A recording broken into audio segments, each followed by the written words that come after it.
प्रिय विद्यार्थीगण, आज हम अपने व्याकरण पुस्तक से संधि के बारे में पढ़ेंगे और जानेंगे।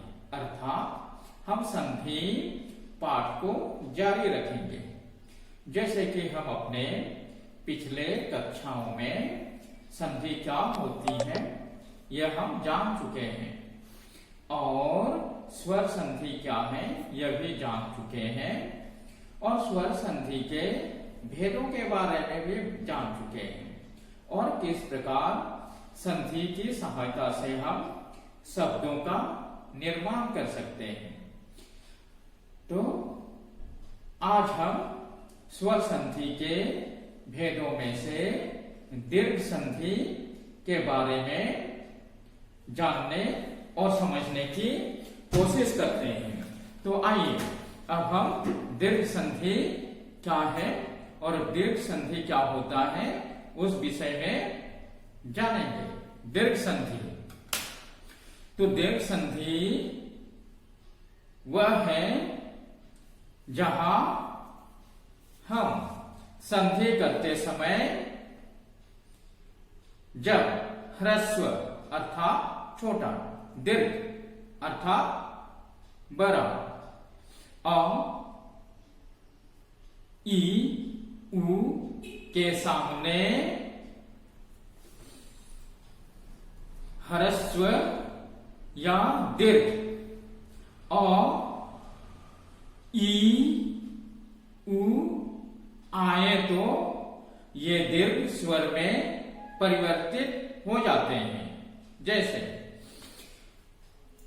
अ अर्थात अ और अ जोड़ने पर आ बनते हैं और यहां हम जब किसी शब्द को जोड़ते हैं तो भले ही उसमें आ न आए, यदि आ के मात्रा भी आ जाए तो भी उसे हम आ ही मानते हैं। जैसे कि मत, अनुसार, तो यहां त में अ उच्चारण के साथ समाप्त होती है और यहां अनुसार में अ उच्चारण के साथ या फिर अ ध्वनि के साथ शुरू होती है। तो इन दोनों को जोड़ने पर क्या बनता है? मतानुसार। जैसे कि यहां का अस्वर और यहां का अस्वर अथवा ध्वनि मिलकर यहां आ बनते हैं। अ और आ जोड़ने पर भी आ ही बनते हैं और आ का जो मात्रा है वह इस प्रकार होते हैं। तो यहां भोजन,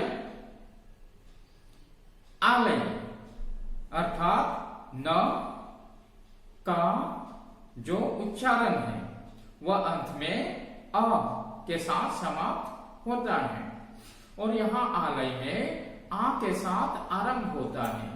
तो ये दोनों मिलकर आ उच्चारण बनते हैं। जैसे कि भोजन आलय, तो यहां भोजनालय बनते हैं। आ के साथ अ जुड़ने पर आ बनते हैं और आ का मात्रा इस प्रकार होते हैं। यहां रेखा के साथ अंकित जुड़ने पर रेखांकित बनते हैं और आ के साथ आ जुड़ने पर भी आ ही बनते हैं। जैसे दया, जो आ के साथ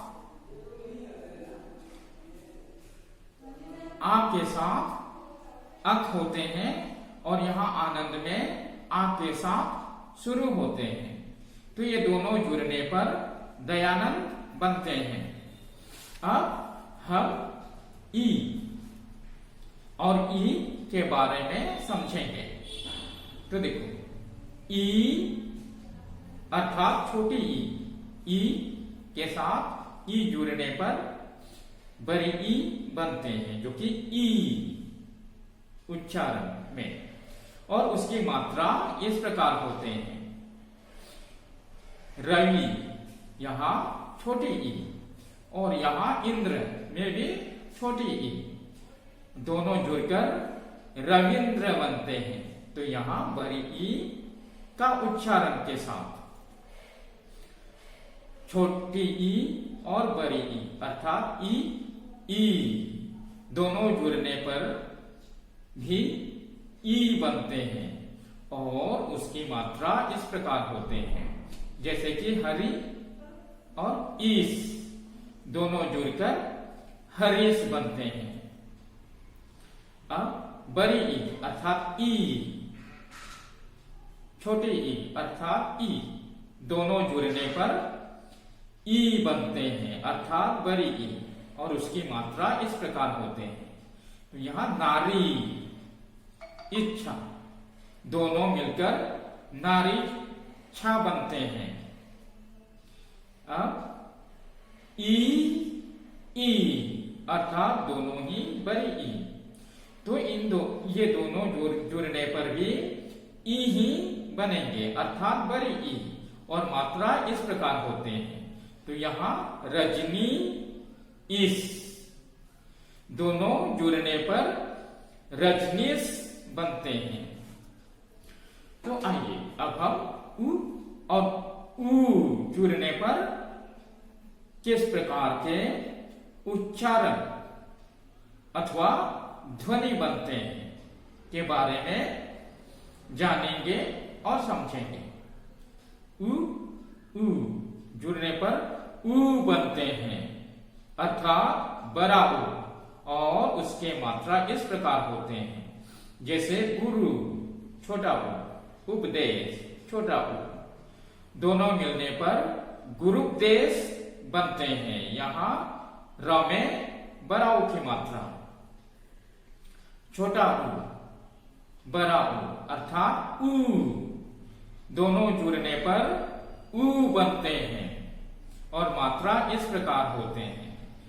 सिंधु उर्मी दोनों जुड़ने पर सिंधुर्मी बनते हैं। यहां जो ऊ का उच्चारण बड़ा ऊ की उच्चारण है अर्थात ऊ, जिसे हम सरलता से नहीं अर्थात उस पर कुछ बल देते हैं। बड़ा ऊ अर्थात ऊ दोनों जुड़ने पर ऊ बनते हैं, और उसके मात्रा इस प्रकार होते हैं जैसे कि बधू उत्सव दोनों मिलकर बधू उत्सव बनते हैं। ऊ अर्थात दोनों ही बड़ा ऊ जुड़ने पर बड़ा ऊ बनते हैं, और मात्रा इस प्रकार होते हैं जैसे भू ऊर्जा दोनों जुड़ने पर भूर्जा होते हैं। तो इस प्रकार से हम देखते हैं कि जो छोटी ई होते हैं उसमें हम उच्चारण करते वक्त कम जोर देते हैं, और जो बड़ी ई होते हैं उसे उच्चारण करते वक्त हम उस पर ज्यादा जोर देते हैं जैसे कि ई। ठीक उसी प्रकार उ और ऊ। तो इस प्रकार हम देखते हैं जो कि छोटा ऊ अर्थात हर्षव, बड़ा ऊ अर्थात दीर्घ घ। तो यहां उच्चारण में हम जो छोटा ऊ है उसमें कम जोर देते हैं, और जो बड़े ऊ है उसमें ज्यादा जोर देते हैं, और इसी के अनुसार उसके मात्रा में भी बदलाव आते हैं। तो अब हम दीर्घ संधि के बारे में समझ चुके हैं, और आशा करता हूं कि आप सभी लोग इसे अच्छी तरह से ध्यान देंगे और लिखेंगे, पढ़ेंगे। ताकि अच्छी तरह से समझ सकें। और जब संधि पाठ समाप्त हो जाएंगे तो आप लोगों को कुछ प्रश्न दिए जाएंगे और आप लोगों को उन प्रश्नों के उत्तर सही सही देने होंगे। अगर फिर भी कहीं कुछ कठिनाई हो तो आप हमें बताएंगे ताकि हम उस कठिनाइयों को दूर करने की कोशिश करेंगे। धन्यवाद।